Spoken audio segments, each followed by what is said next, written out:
Juno had been an avid gamer, someone who always pushed the boundaries. One night, scrolling through an anonymous forum, he stumbled upon a game that promised both thrill and danger. The concept was simple: perform acts of extreme violence or complete deadly stunts on camera, and you could earn money.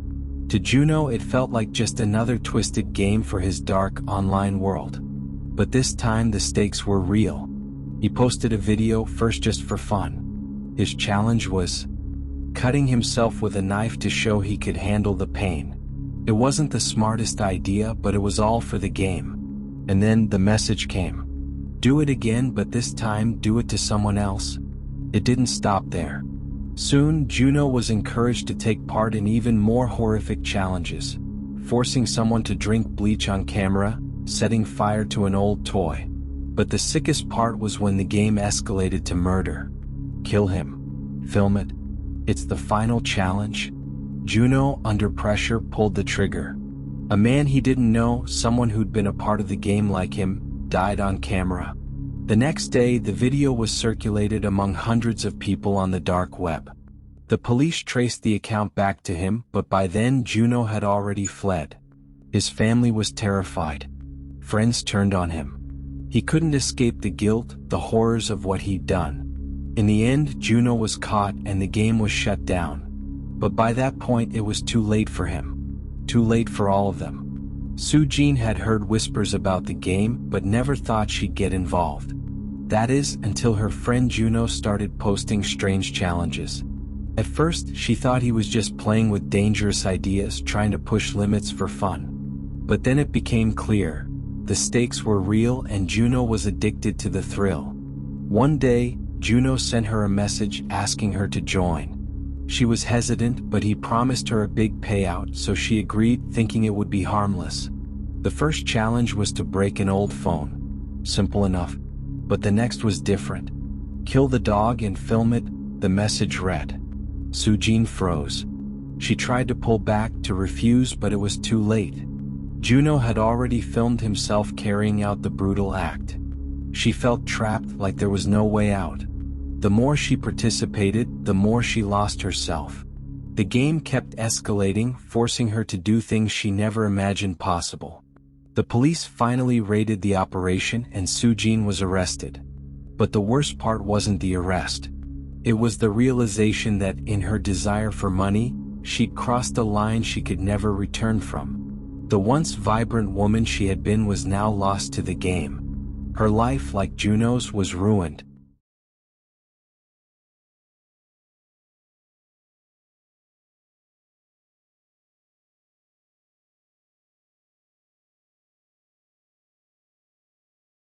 Mikhail had heard about the survival game through a friend. It was advertised as a once-in-a-lifetime challenge, testing participants' mental and physical endurance in the wild. The prize? A huge sum of money, but more importantly, a reputation. Mikhail knew he shouldn't have trusted the organizers, but the temptation of adventure clouded his judgment. When he arrived in the Siberian wilderness, he was shocked.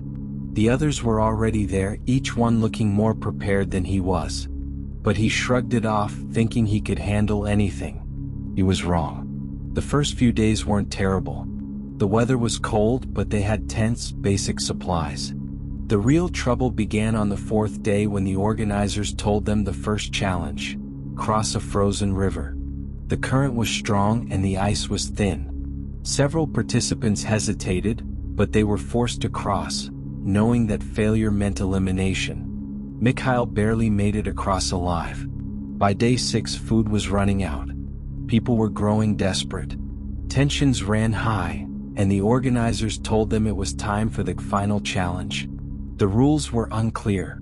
Survive another week in the wilderness and you'd win the prize. But something felt off. Mikhail noticed a few people were gone, their tents empty, their personal items left behind. He never saw them again.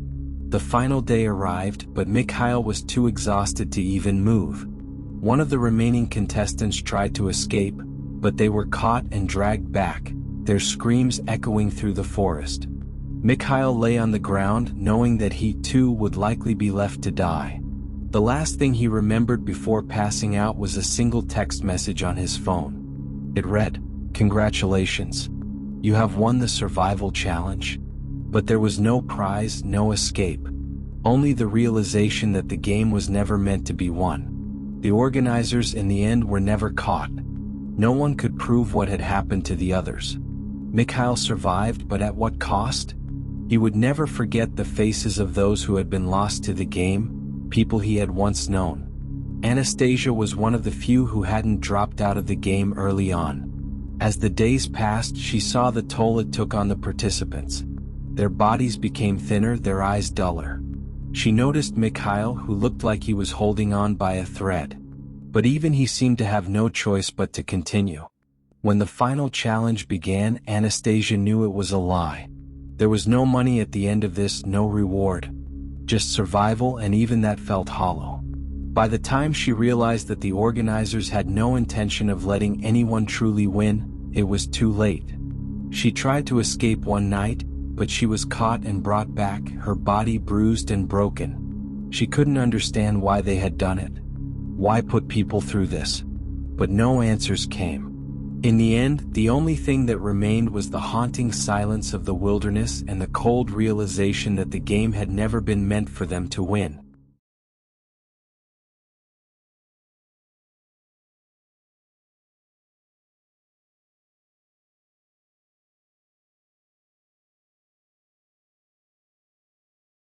It started as just another game night.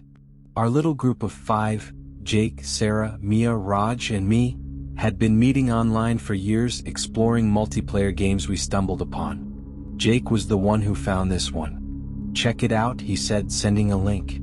"Endless trials. Ultra-realistic gameplay. Survive to win huge prizes." "Sounds sketchy," Raj muttered, but Sarah was already downloading it. "Come on," she said. "What's the worst that could happen? It's just a game." We all followed suit, curiosity getting the better of us. The installation was quick, and before we knew it, we were logged into a lobby. It was eerie, dozens of players, all faceless avatars with no names. The visuals were breathtakingly realistic, but something about the silence unsettled me. A voice echoed through our headsets, "Welcome to Endless Trials. Survive this game to win your heart's greatest desire. Fail and you will be eliminated." "What does that mean?" Mia asked nervously.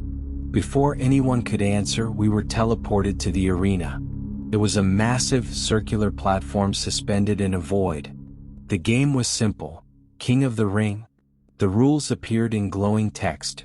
Push others out of the ring. The last player standing wins. "That's it?" Jake said, laughing nervously. "Piece of cake." But as the countdown began, I felt a knot tighten in my stomach. The other players moved with an unnatural precision, as though they were more than just avatars. 3, 2, 1. Chaos erupted. Players lunged at each other, shoving with startling force. Someone slammed into me and I barely managed to keep my balance. Mia screamed, "Wait, stop. This isn't fun." But before she could finish, another player shoved her hard. She teetered on the edge of the platform and then she was gone. Her avatar flickered, pixelated, and disappeared. Her username dimmed to gray. "Mia?" I called, my voice cracking. "Mia, are you there?" No response. She was offline. "She probably lost connection," Jake said, but his voice trembled. One by one, players were pushed off the edge. Each time their avatars vanished and their usernames went dark. The game was relentless. The platform began to shrink, forcing us closer together. Sarah was the next to go. She slipped while dodging another player's attack, falling silently into the void. "Sarah!" Raj yelled. He turned to me, his avatar's movements frantic. "This isn't a game. We need to quit." "I've already tried," I yelled back. My hands fumbled with the keyboard, but there was no way out. The escape key didn't work. The game wouldn't let us leave. Jake was the next to fall. He fought hard, shoving another player off the edge before someone blindsided him. His avatar toppled, flickered, and vanished. It was just Raj and me now, surrounded by strangers who showed no hesitation. "Stay close," Raj shouted, but the platform shrank again and we were forced apart. One of the faceless players lunged at Raj. He dodged, but in his desperation he slipped. His avatar froze mid-motion, flickered, and disappeared. "Raj?" I screamed, but his username was gone. I was alone. The platform was barely big enough for 2 players now. My opponent, a towering avatar, stared at me with unrelenting focus. When they lunged, I sidestepped instinctively. They lost their footing and fell. "Congratulations. You are the winner of Endless Trials," the voice was cold. I woke up in my chair, my headset on the floor. My monitor was blank and the game was gone. I tried to contact each of them many times after playing the game. I tried for days, but they never responded, like they never existed. After that, none of them came online again. What could have happened to them?